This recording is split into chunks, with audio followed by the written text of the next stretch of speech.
Welcome back to the Deep Dive, where we take the intimate details of personal stories, sift through them, and pull out the gold that helps us understand the true workings of human connection and resilience. Today, we're doing something a little bit different. We're not looking at a historical document or, a scientific paper. We're diving into a rich blueprint, a genuine, honest conversation between two people who just met. That's absolutely right. And you should think of the stories we have in front of us as a kind of detailed roadmap. Okay.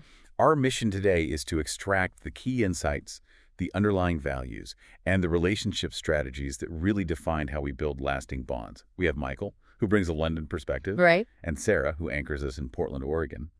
Their exchange, from the very first greeting to the deepest family history, it acts as a template for you, the listener, to better navigate your own personal relationships. Okay, so let's unpack this a little bit. We have these fascinating details covering their initial rapport, huge cultural contrasts in family size, Michael's sprawling UK unit versus Sarah's smaller US family.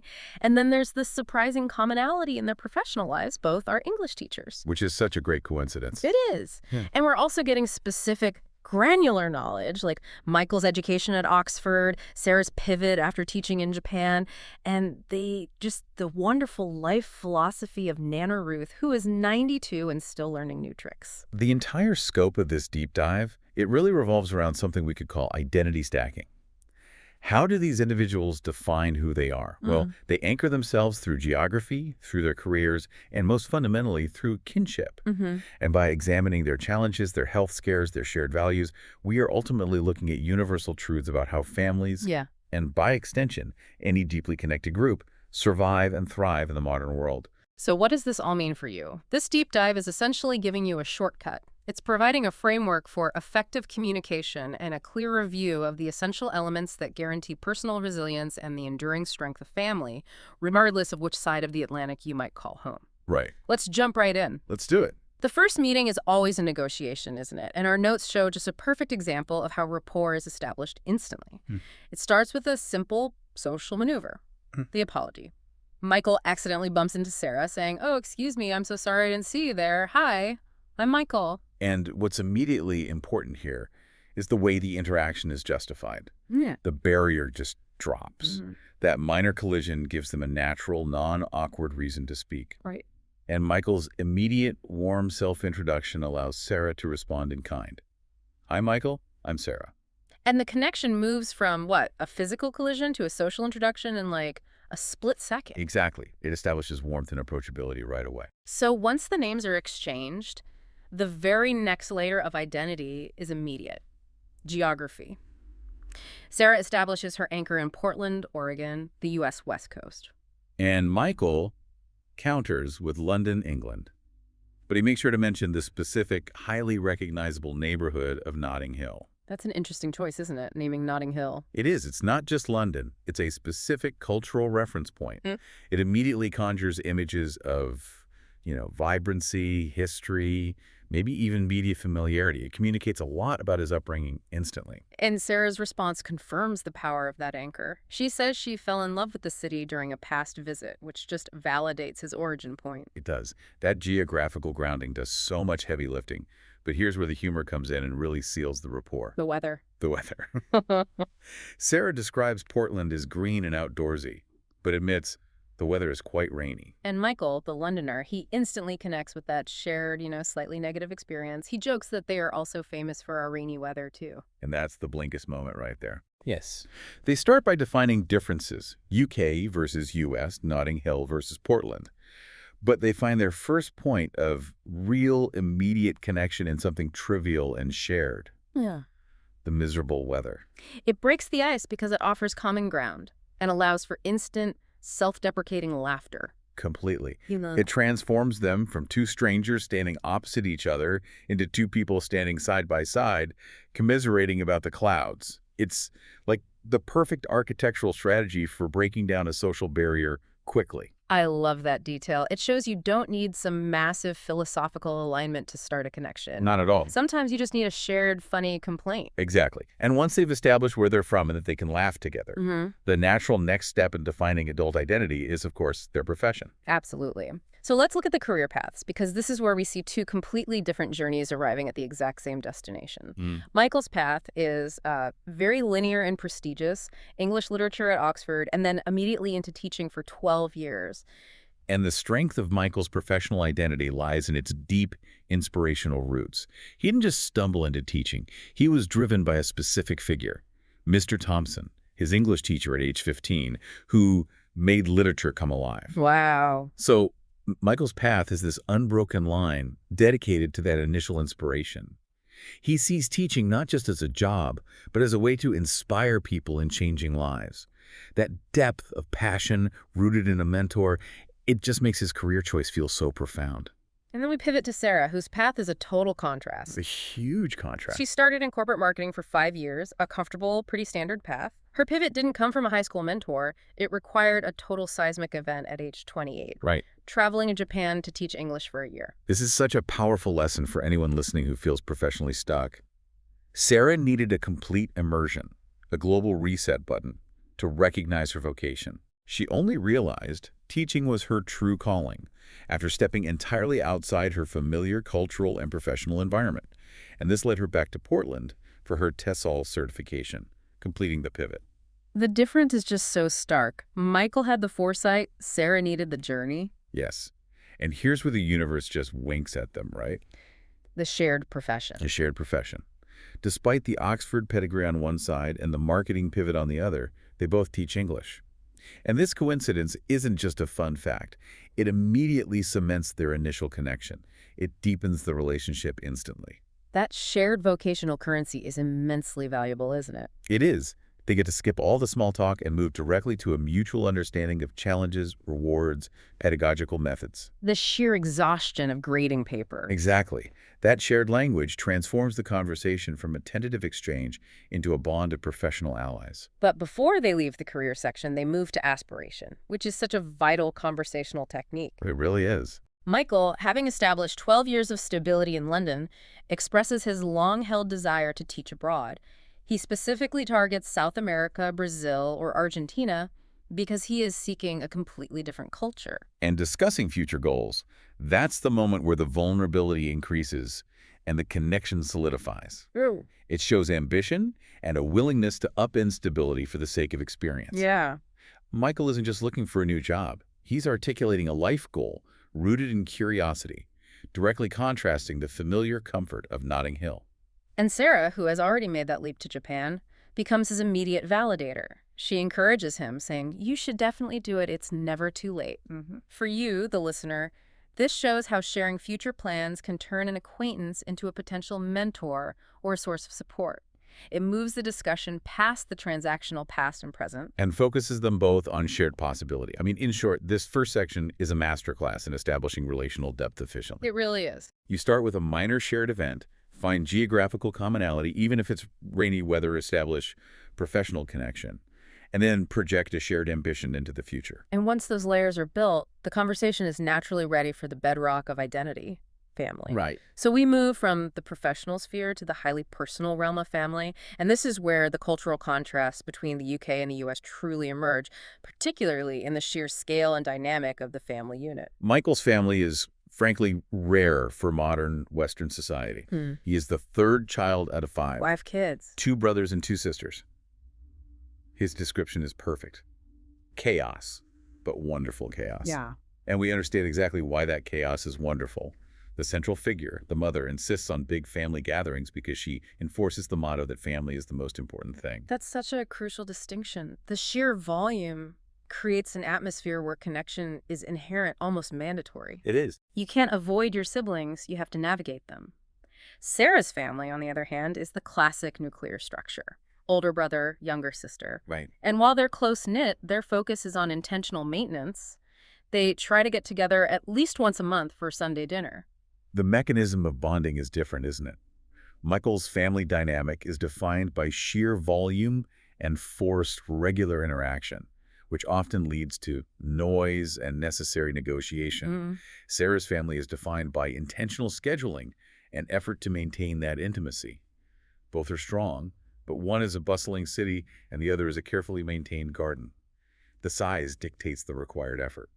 Let's delve deeper into the specific sibling roles because our notes give us these incredible, detailed character sketches defined by their professional identities and personalities. Yeah, this is fascinating. Michael's 5 siblings are a sociological study in diversity. We can trace 5 distinct professional paths here, which is amazing under one parental roof. Starting with the oldest, James.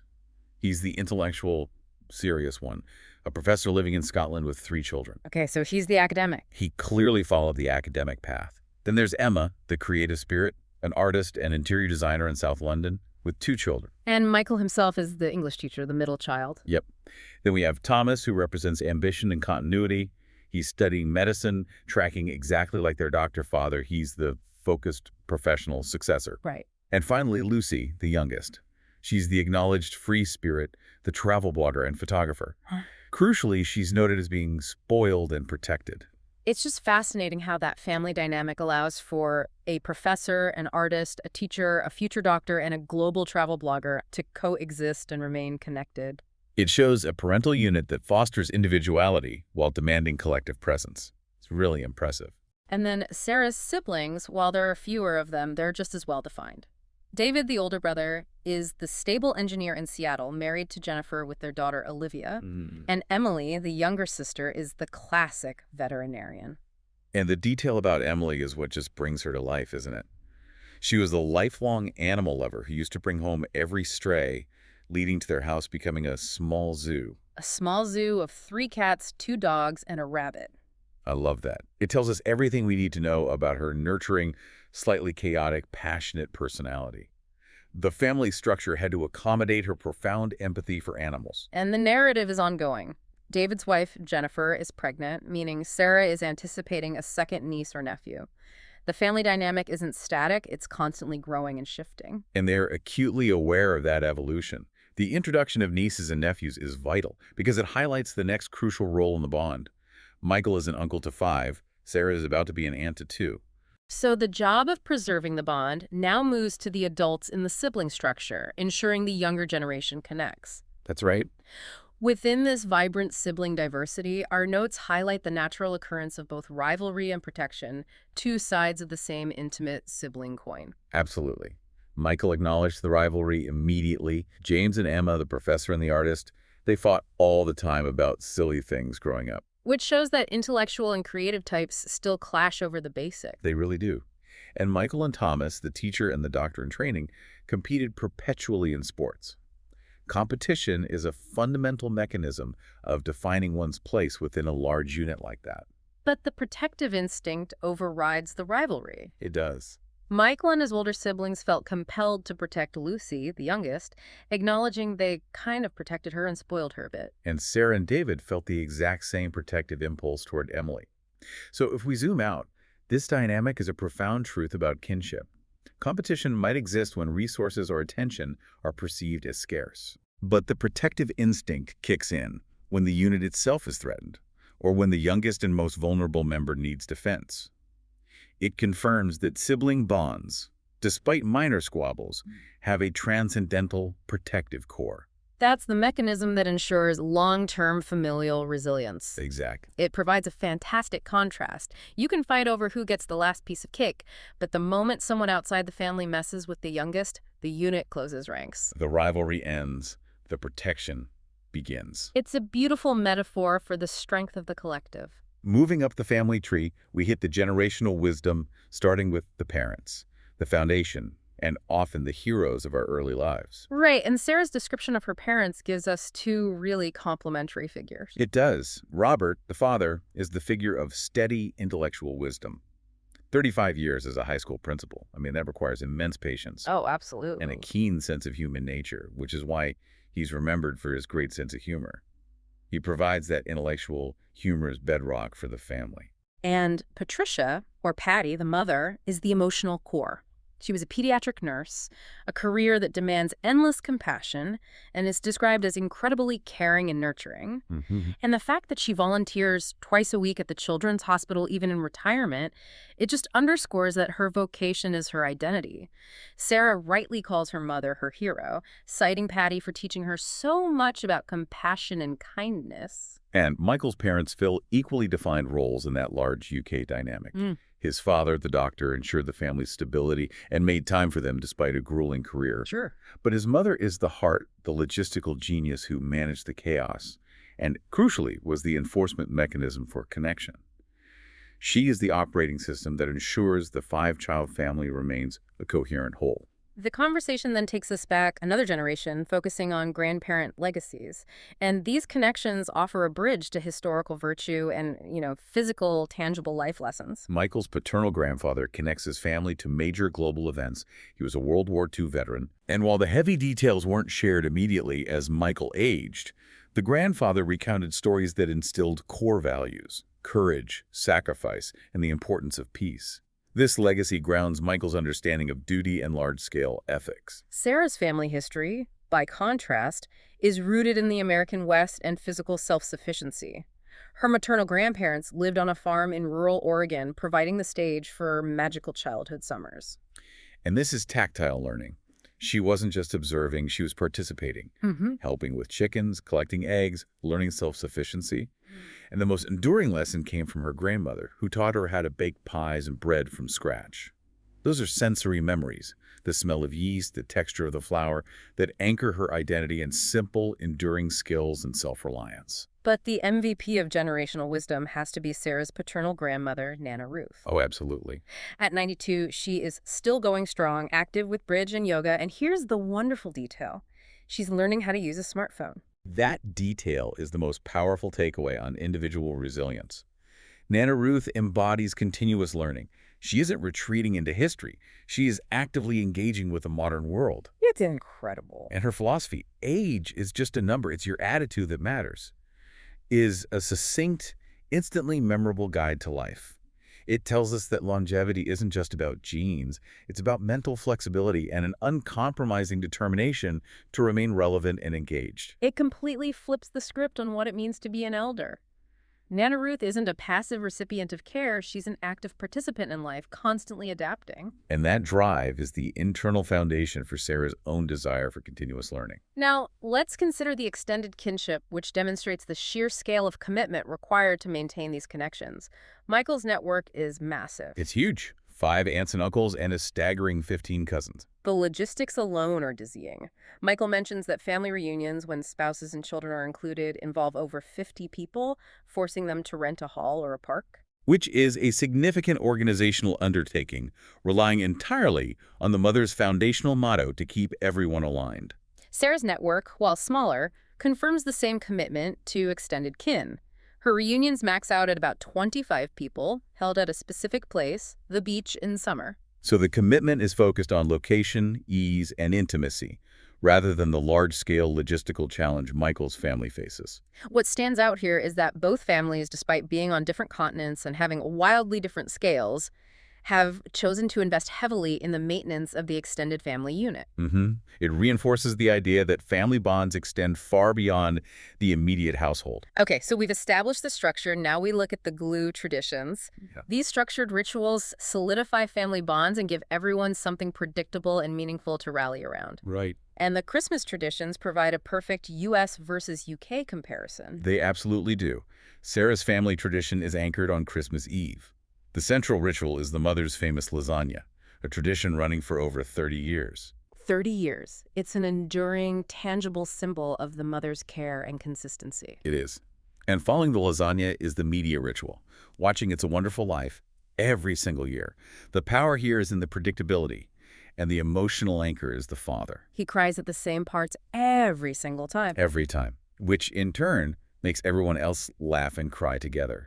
That structured emotional release is crucial for connection. They're literally performing their history every year. Michael's family focuses on Christmas morning, and their ritual is spiritual, focusing on grounding before consumption. Before any present is opened, the mother reads the Christmas story from the Bible. This is a deliberate act of prioritization, enforcing the spiritual meaning of the holiday before the chaos of gifts begins. It sets a serious, reverent tone for the day. It does. And moving outside the holidays, summer traditions are also key connective tissue. Michael's family maintains the Great Family Picnic, a tradition that spans 40 years, started by his grandparents. 40 years. That's incredible consistency. It tells you that this tradition has survived shifting geographic locations, marriages, divorces, children growing up. It's more than an event. It's an annual performance of the family's history. It takes place at the same park and includes highly competitive games, cricket, football, frisbee with silly prizes. It reinforces legacy and physical activity. Sarah's summer ritual is the 4th of July celebration at her uncle's lake house swimming BBQ fireworks. She calls it her favorite day of the year. And while it may not be a 40-year-old competitive spectacle, it achieves the same goal. Guaranteed collective joy at a fixed location, offering an expected moment of high-quality, distraction-free time. The takeaway for the listener here is so clear. Rituals are the family's GPS. Yeah. They force busy lives to align, guaranteeing connection year after year, no matter what professional or personal distractions arise.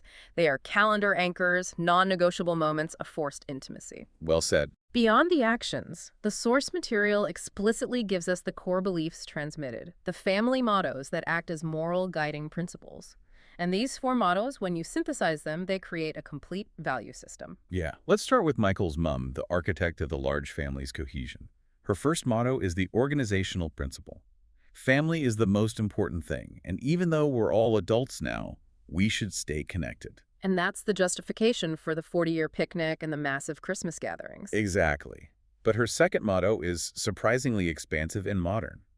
Family isn't just about blood. It's about who's willing to hold your hand when you need it most. Which validates the concept of chosen family, emphasizing that kinship is defined by active support, not just genetic happenstance. Right. Then we have Sarah's father, Robert, the retired principal, who focuses on permanence. Friends come and go, but family is forever. That emphasizes reliability. In a world of transient relationships, the blood bond is positioned as the unwavering foundation, the one relationship guaranteed to endure. And finally, we revisit Nana Ruth's inspiring philosophy. Age is just a number. It's your attitude that matters. This motto is about individual responsibility and vitality. You have to bring a positive attitude and a willingness to engage if you want to be an active, connected family member, whether you are 28 or 92. So if we synthesize these 4, we find a powerful blueprint. The bond is paramount and must be actively maintained. Right, from Michael's mom. It offers permanence from Sarah's dad. But ultimately, it is defined by action and support from Michael's mom again. And to participate fully, you must cultivate individual resilience and optimism. From Nana Ruth. From Nana Ruth. These are the pillars of enduring connection. Abstract values are only proven when they're stress tested. Exactly. And these personal stories provide concrete evidence of family resilience through 2 major health crises and 1 critical internal conflict. Let's start with the external threats. Okay, Sarah's family faced a huge scare 5 years ago when her father, Robert, had a heart attack. The immediate, terrifying reality of mortality instantly eliminated all triviality. And while the result was a full recovery, it served as a brutal, necessary wake-up call. That moment forces an immediate realignment of priorities. They realized how precious time with family really is. So it transformed their monthly Sunday dinners from a nice obligation into a prioritized necessity. Yes. The crisis, though terrifying, ultimately made the family even closer. The immediate threat reinforced the value of the bond. Michael's family faced a similar ordeal 3 years ago when his mother, the logistical heart of the family, was diagnosed with breast cancer. And the result was a powerful and necessary rally effect.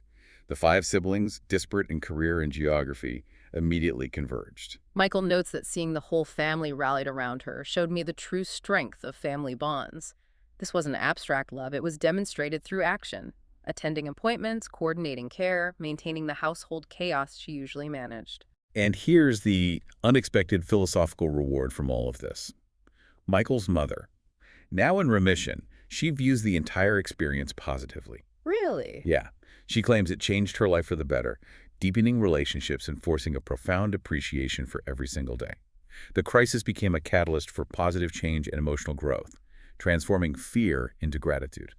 I think the reason health scares often lead to a stronger unit is exactly what you mentioned earlier. They present a universally understood, undeniable external enemy. Right. All the minor sibling rivalries and disagreements suddenly look pathetic when compared to the threat against the core unit. It forces a unified response rooted in love. That unified response is essential for survival. Yeah. But resilience isn't just about fighting external threats. The hardest tests often come from within, Yeah. particularly between siblings who care deeply but disagree fundamentally. And the source provides a perfect, painful example. Sarah and her older brother, David, the engineer, had a falling out that lasted 6 months. 6 months. And the subject, their parents' future care. This is such a common, highly charged flashpoint for adult children. Different ideas about what constitutes appropriate care for aging parents. A 6-month silence between two close siblings is emotional deadweight. It's a testament to how complex these issues are. What makes this story so instructive is the resolution. The mother stepped in. She stepped in as a mediator, forcing them to talk it through.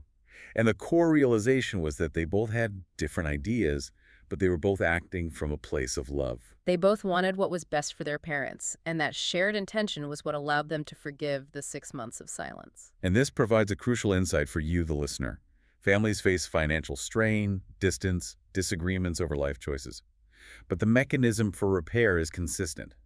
You need facilitated communication, the mother stepping in, and the willingness to assume good intent.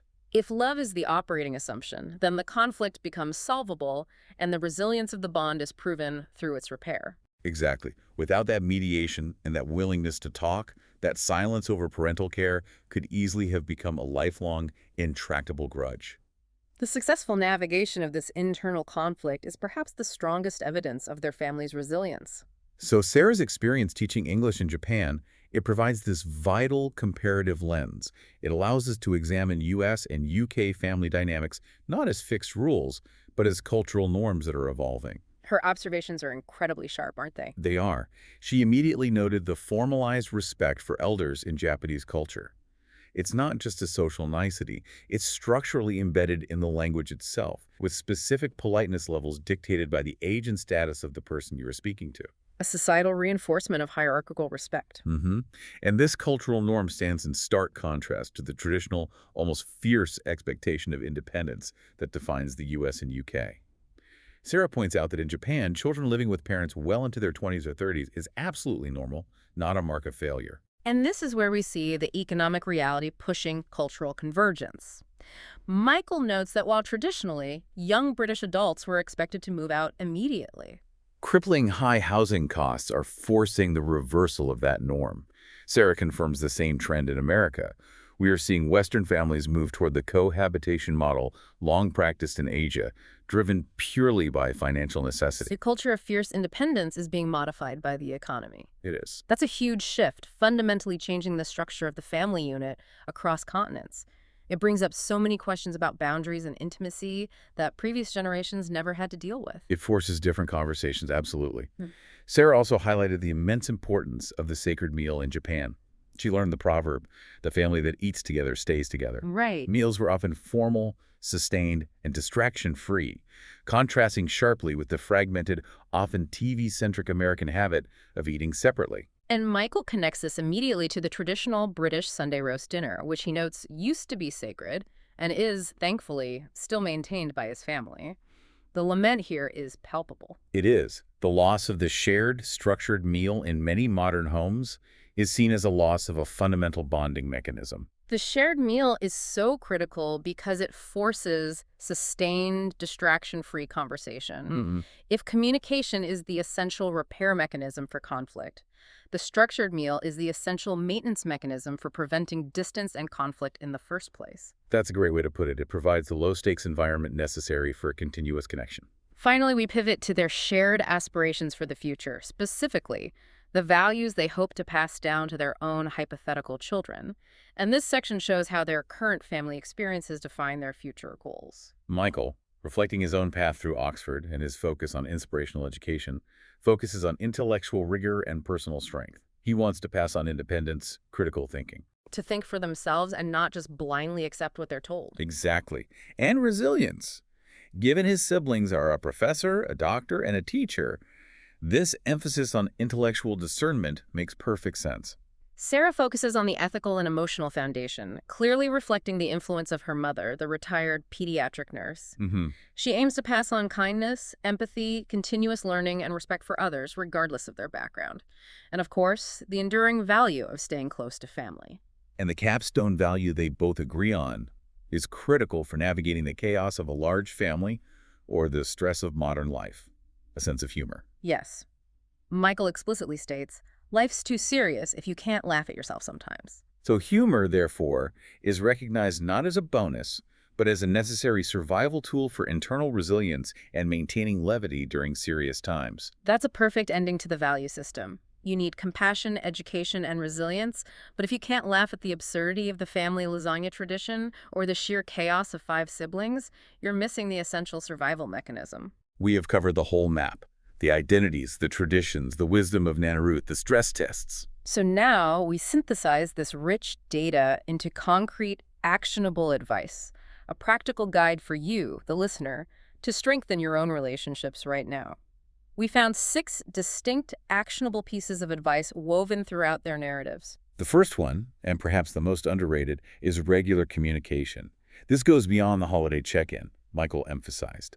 Don't wait for holidays or special occasions to connect with family. Call your parents, text your siblings, even just to say hello. Those small gestures add up. And the insight here is that connection needs daily maintenance.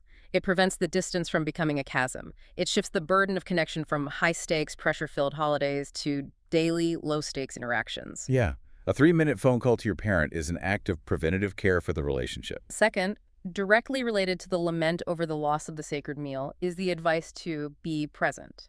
You must put away your phone, turn off the TV, and prioritize quality time over quantity.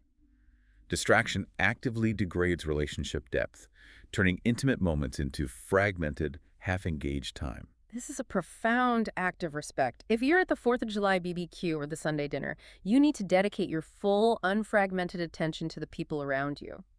Being present is how Nana Ruth stays relevant. She engages fully, even with a new smartphone. Exactly.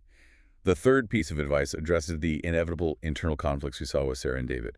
Forgive quickly. Right. It acknowledges that disagreements are natural, especially when people care deeply about the same thing, like parental care. The key is avoiding the emotional dead weight of grudges. You must talk through issues, apologize when you're wrong, and move forward. Holding that 6-month silence, as Sarah and David did, it doesn't punish the other person, it ties up your own emotional energy. The lesson is that if you can resolve the issue by talking and assuming love was the underlying motive, you save yourself years of heartache. Swift communication is the antidote to the long, slow decline of a relationship based on lingering resentments. The fourth point focuses on validation and emotional expression. Show appreciation. We tend to assume family knows we love them, but you have to explicitly express that appreciation. Michael noted that men, in particular, often think showing up is enough, but verbalizing emotions is necessary to reinforce the bond. So tell your mother the Christmas lasagna tradition truly matters. Tell your sister you appreciate her constant support. It requires verbalization. It is an explicit recognition of the sacrifices and love that the entire family structure is built upon. The 5th point tackles the complexity of modern polarized life. Respect differences. And this is perhaps the hardest advice to implement today, given the fractured nature of political and social landscapes. The advice is to love and respect family members, despite differences in political views, life choices, or values. The core tenet is that family should be a place where love persists despite disagreement. Right. If a family breaks over differing political viewpoints, it means the bond forged over 40 years of picnics and shared Christmases was ultimately less important than the temporary external issue. Respecting differences allows the family unit to remain a refuge, not a battleground. And finally, the 6th point brings together the past and the future. Honor and create. The advice is to balance honoring the old traditions, Nana Ruth's legacy, the WWII stories, the mother's Bible reading, with the flexibility to create new ones as the family evolves, expands, and shifts structure. As Sarah anticipates a second niece or nephew, and Michael contemplates teaching in South America, their family structures will change. The health of the unit depends on its ability to both respect the 40-year picnic and find new rituals that bind the next generation together. Wow. This deep dive has shown us that whether you're dealing with the wonderful chaos of 5 children in Notting Hill or the intimate resilience of a close-knit Portland family, the blueprint for connection is remarkably similar. The specific anecdotes are what we will remember, though. The surprise connection over the rainy weather, the 5 wildly different careers under one roof. The smell of Sarah's grandmother's baking bread. Yes, and the astonishing forward-thinking spirit of 92-year-old Nana Ruth learning a smartphone. These details make the universal concepts stick. We learned that facing major adversity, whether it's a terrifying health crisis or a 6-month silence over parental care, forces a necessary realignment. Communication, forgiveness, and dedicated presence, these are the tools of repair and maintenance that guarantee the strength of the bond. So as we close, let's return to Michael's mom's most profound motto. Family isn't just about blood. It's about who's willing to hold your hand when you need it most. This deep dive challenges you, the listener, to actively consider which relationships in your life, whether they are defined by blood or by choice, are you actively nourishing and protecting with the values we discussed today? Are you prioritizing presence over distraction? Are you practicing quick forgiveness when conflict arises? Are you being explicit about your appreciation? Because those simple, actionable choices built into the rhythm of your life are what truly define the enduring strength and resilience of your connections. Until next time, keep thinking critically, keep connecting deeply, and keep cherishing those who are willing to hold your hand.